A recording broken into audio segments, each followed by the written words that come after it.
I want to spend 10 minutes on this, all right? So, real estate bros, passport real estate bros. Have y'all heard about these people?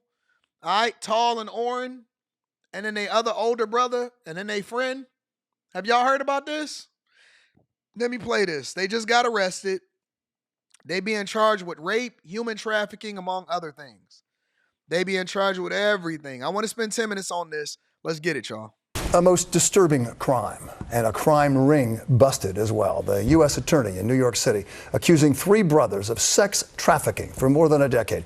The siblings, who include 2 high-profile real estate agents, charged with working together to drug, sexually assault, and then rape dozens of women. Heinous is how federal prosecutors describe the crimes. Eyewitness News reporter Darla Miles live at the federal courthouse in Lower Manhattan with the rather disturbing story. Darla. Bill, as you mentioned, 2 of the 3 brothers are high-profile real estate brokers here in New York City. They are extremely wealthy and extremely successful, even once breaking the record for selling the most expensive penthouse in the country for $240 million. But they were all 3 of the brothers were arrested in Miami this morning on federal and state sex trafficking charges. This conduct, as alleged, was heinous. 3 brothers synonymous with luxury, wealth, and elite social status, looking shocked and disheveled in mugshots Wednesday. Alon, Oren, and Tall Alexander indicted on 3 counts of sex trafficking. Between at least 2010 and at least 2021, the Alexander brothers worked together and with others to repeatedly and violently drug, sexually assault, and rape dozens of female victims. All right. So let me stop there. And then I'm going to play the rest of it shortly. Because again, I only plan on spending 10 minutes on this. They were once lauded for selling the most expensive penthouse in New York City for over $250 million, I believe. They've sold billions of dollars in real estate. They were once lauded in 2014 as the most phenomenal and eligible bachelors inside of New York City, for example. More than 10, 14 years later, all of these super successful men are starting to be indicted, arrested, and charged with trafficking. Trafficking is it has become a blanket statement. When I first discovered the word trafficking, I thought it was more closely tied to cartel members, stealing people like you was on Taken with Liam Neeson, all of that stuff, right? Now, they're basically applying it to anybody that takes people or flies people or buses people or drives people or go on a road trip or anything like that. If you come from out of state, so if you got an out of state relationship, beware. And I know that y'all only think that it applies to rich people and rich people are the only ones that's going down. But if anybody is basically accusing you and you flew them across state lines, they can effectively charge you with human trafficking.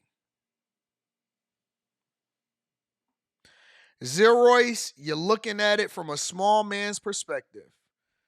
You got a minimalist mindset, and I need you to think bigger. I need you to think larger. I need you to think much more in depth than that. Am I saying that what they did or what they're being accused of is false? I'm not.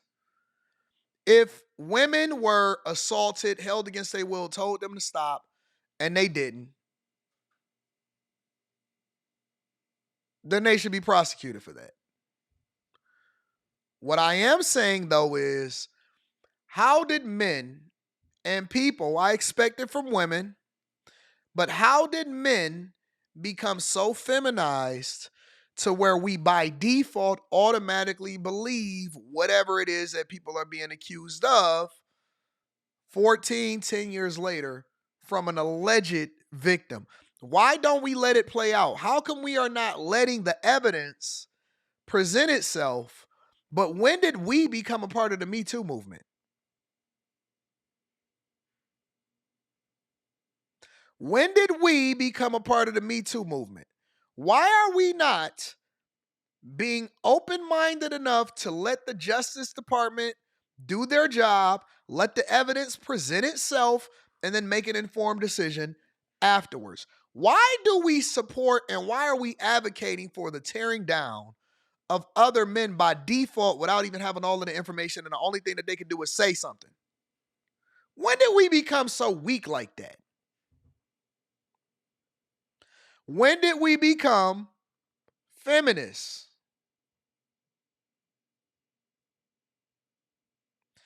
Robert Dalton says, Anton, if the feds is on you, then they got something.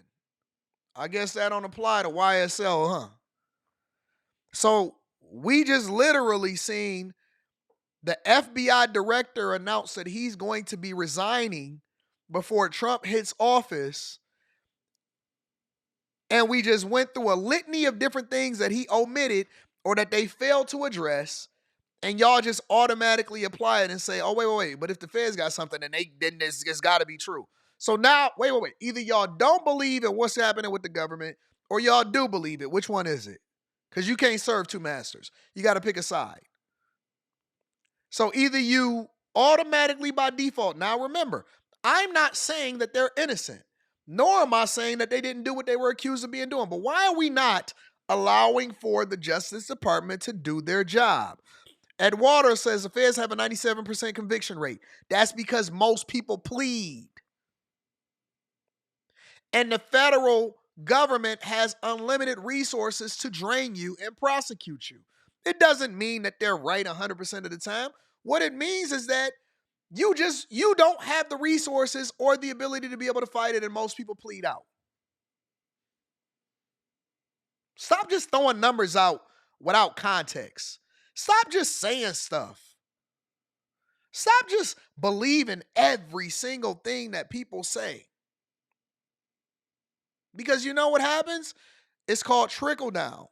Maybe not necessarily trickle down economics, but it sets a precedent for what a lot of other guys. I just seen a guy literally just the other day get out of jail from a 14-year prison sentence or from serving 14 years of a lengthy prison sentence because he was proven not to have done what he was accused of doing from the girl that said that she actually dreamed it up.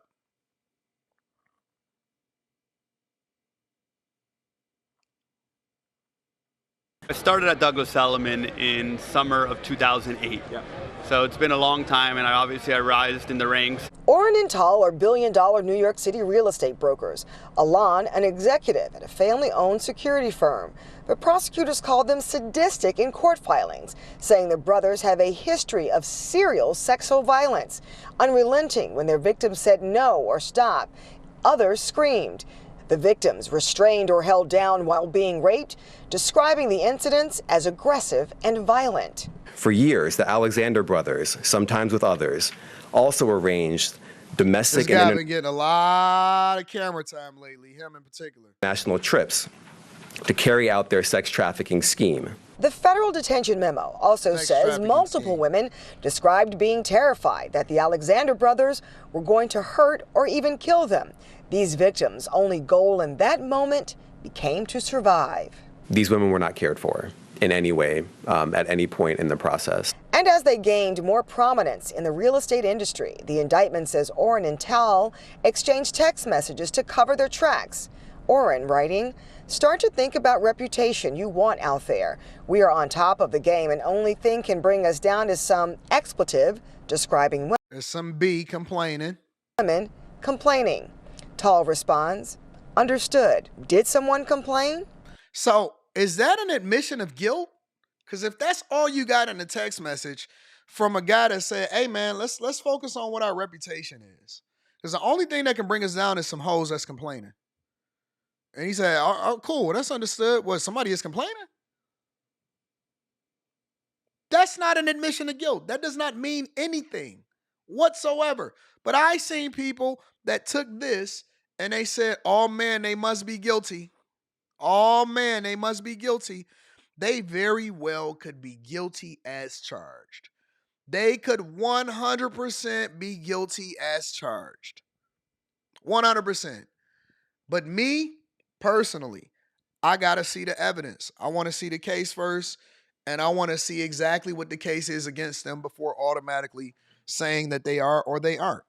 I am willing to let it play out and see what happens instead of just by default wanting people or wishing for somebody's downfall or to automatically believe people. And it ain't even about not believing women, it's just not believing people. I think that people lie all the time. And when you're talking about dudes that's worth hundreds of millions of dollars, you telling me there isn't an incentive behind that? We'll see. We'll see. I'm going to stay on top of it. I'm going to stay on top of it. Now, again, all three of those brothers are being held in custody in Florida. Two are in state custody because some of these federal charges align with state charges down there. A third is in federal custody. The federal prosecutor here in New York City is working with those local officials to bring them back to the Southern District of New York. They say that they are extremely dangerous and are asking for them not to be released on bail. An attorney for the brothers said no comment. Somebody says, Anton, be real. He typed in all caps. If I told you to focus on all your dealings, you wouldn't reply, okay. You'd say, N-word, I am focused. First of all, I don't talk like that in the text message. Secondly, I don't even like texting like that. And third, if it was somebody close to me and they said, hey man, the only thing that can bring you down is A, B, and C and D, and I'd be like, you know what? That's true. Like, how can you tell somebody how to reply in a text? Y'all, oh, where is the testosterone? What is in this stuff? Is there something in this? Is it a? Let me see something. Ain't no label on that.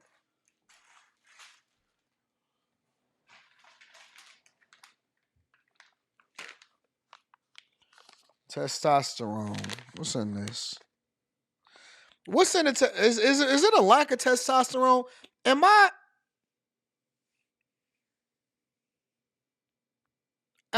off? Did I miss something?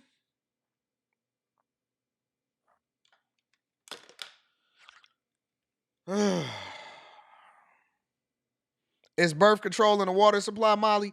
You ain't lying. It gotta be. It gotta be. It straight up gotta be. I don't even like texting. Most people know. That's why me and certain other micro, I like to be 100% direct. That's why me and some other micro influencers, micro is being generous, trust me. It's being very generous. That's why they felt some type of way about me. They said, Anton, you didn't respond. You didn't acknowledge my thoughts. I don't even text like that. Everybody know that I don't text. Everybody know that I might respond 48 hours later. I'm when it comes to text messages, I'm just like the police. Within the first 48, if I haven't responded to you in the first 48, it's not that I didn't read it. It's not that I missed it. I acknowledged it in my head. I'm just never gonna be the texter like that. I'm not the texter. I'm not built like that. I'm not the texter. If you want to get in touch with me, get in contact with me. Anton, hey Anton, hit me up. I'm a talker. Like, I prefer for us to talk in person. I might say, depending on how far you are away, hey man, come kick it with me in person. I'm not about to be texting you back and forth. Ha ha, laughing emoji. I'm gonna hit you with one word. I'm a one-word texter. Hey, I'm on my way. Bet. What you got up today? Cooling? Chilling? If I really like you, I'm gonna hit you with two words. Slow motion. Hey man, I'm thinking about getting into something today. What's popping? Hit me. I'm not about to be sitting here texting back and forth with you, man. I got a lot of stuff going on right now. All that is to me is evidence. That's evidence. Your car, no. Hey, your car. Me and you, we got text for days. Your car be hitting me off with stuff and he be hitting me up. I love your car. That's my guy. I see it. I promise to God I see it. I see it though. You're going to see it in the results of what it is that I got going on and what I'm doing. I see it. I see it. Me and Molly. I told Molly, I said, hey, Molly, hit me up. Molly hit me up. It took me what? It took 2 weeks? I was like, Molly, listen, I got you, baby. I really do. We finally got, all right, Molly, listen, this and that. Making a play. We gonna have a conversation. It's just gonna take me some time. It may take me 2 weeks. It may take me a month. It may take me 2 months. It may take me 2 days. It depends on what the deal is. You know what I'm saying? So we figuring it out. We gonna get it together. Rita will tell you. Even when it come to business and stuff, when it come to these shows and stuff that I be doing and all of that, they be like, they be doing group chats. I said, I can't. Put Rita in the group chat. She's my correspondence. I can't do that. Phone be going off all day. Real talk. I'm just different. Molly will tell you it's facts. Hey Molly, hit me up. Okay, I got you. I'm on it. Let's get it now. All right. Y'all gotta pick your balls up, bro.